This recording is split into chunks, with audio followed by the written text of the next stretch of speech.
My name is Thomas Street, and I was the reporter for the bomb calorimeter experiment. My group members were Jared, Colin, and Max. So to start off this experiment, we need to make sure that we follow proper safety precautions as we are dealing with a bomb calorimeter. It doesn't explode like a normal bomb, but it still is in using pressure and you're lighting things on fire, so you have to be safe. You need proper PPE, safety glasses, leather shoes. We need to be cautious when dealing with chemicals because we're dealing with benzoic acid. And be careful with the pressurized system and wash hands after the lab if you're working with the acids. And follow the instructions. That's pretty obvious. So for the theory of this experiment, it's the Par oxygen bomb calorimeter, and it is measured. It measures the heat that is exhausted from the combustion. This is done by submersing the bomb capsule in water and measuring the temperature differences. This is you find the heat from the first law of thermodynamics, Q equals mc delta T. And if a known fluid burn in the calorimeter is chosen as the TD system, you can find thermal capacitance and temperature rise. So we also have to make sure whenever we're doing this experiment that we take into account the ignition wire, because that burns in itself and can add heat, especially for low burning stuff like this. So the objective. We want to be familiar with these physical properties, be able to analyze it and follow the procedures properly. We want to be able to find the thermal capacitance from doing the experiment and determine gross heat of combustion. So for the apparatus, you can see it right there, but I also have a diagram here. We have an inlet check valve, a pressure relief valve, electrodes, a crucible to hold the flammables, ignition wire, bomb housing, and a lid locking lid to make sure it does not pop off.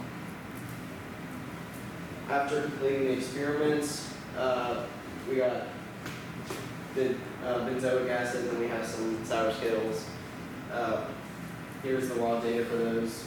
We can see we got it from the text file and imported it back into Excel so we can make graphs, which you'll see in the next slides. We got a lot of points, so it did it over. We did the first 2 minutes from just room temperature, and then we set off the ignition and watched until it capped off. We can go to this is the benzoic acid. You can see that this is the 2 minute mark, or the 2 minute line. You can see it doesn't move that much and stays low, but once you ignite it, it rises a little bit, about 3.5 C, all the way to 26.75, and and this is also the distance of our benzoic acid wire. Both of them are 10 centimeters, but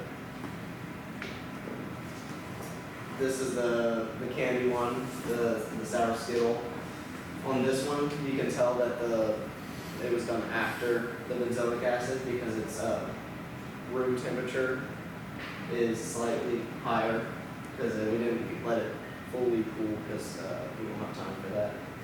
But so for this instance, we start at about 26.7, and we go all the way up to like 30.5. So that's about a 3 Celsius increase.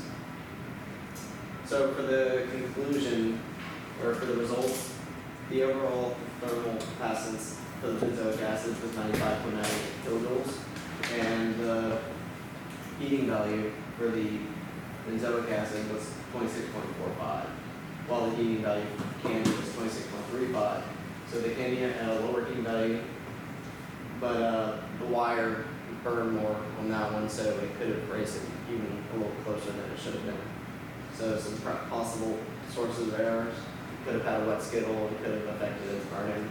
But we had a few errors where the ignition wire wasn't sitting on the field properly, so we had to redo it. could have gotten a little wet. The ignition wire has to properly touch, and depending on how much of it is going to be burning, it's kind of hard to like pick those pieces out and properly measure them.